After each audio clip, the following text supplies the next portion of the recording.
जो नेता सदन ने कहा कि कन्नौज को भी हमने कुछ दिया है।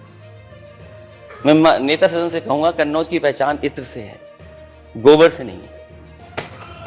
कन्नौज के बारे में उन्होंने कहा था और मैं जरूर नेता प्रतिपक्ष को बताना चाहूंगा कि आपके इत्र वाले मित्र तो बहुत कुछ गुल खिला रहे थे।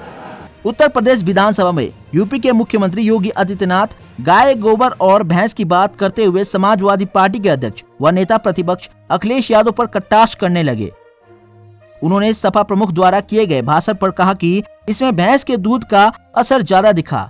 यूपी नेता द्वारा कही गई बात पर नेता प्रतिपक्ष हाथ जोड़ते नजर आए। यूपी सीएम ने मंगलवार को विधानसभा में अखिलेश पर जोरदार हमला करते हुए कहा कि नेता प्रतिपक्ष को गोबर से बदबू आती है, कैसी विडंबना है। गाय के गोबर को लक्ष्मी का स्वरूप माना होता तो ऐसा ना कहते। आगे चुटकी लेते हुए कहा कि हो सकता है कि वह पूजा नहीं करते हो, चाचा शिवपाल जी से कुछ सीखो। योगी आदित्यनाथ की पूजा वाली बात पर अखिलेश यादव ने हंसते हुए कहा कि घरों में गोवर्धन की पूजा होती है। इस पर योगी ने कहा कि इसका मतलब चाचा का असर आया है। योगी की इस बात पर सपा प्रमुख हाथ जोड़ने लगे। अपनी बात को आगे बढ़ाते हुए योगी ने कहा कि हमारे यहाँ तो गाय का गोबर पवित्र माना जाता है। कई बार घरों में जब पूजा होती है तो वहाँ भगवान की मूर्ति नहीं होती, गोबर की पूजा की जाती है। गाय के गोबर को लक्ष्मी का प्रतीक माना जाता है।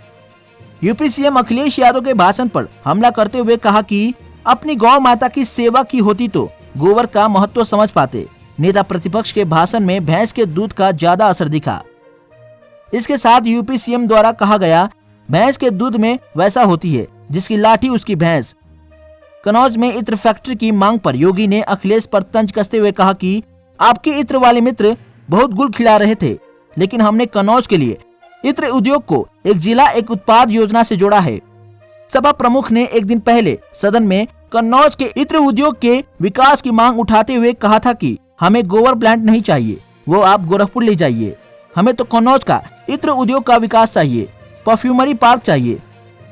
जानकारी के लिए बता दी कि सदन की कार्यवाही के दौरान यूपी सीएम और अखिलेश यादव एक दूसरे पर कटाक्ष करते नजर आ रहे हैं।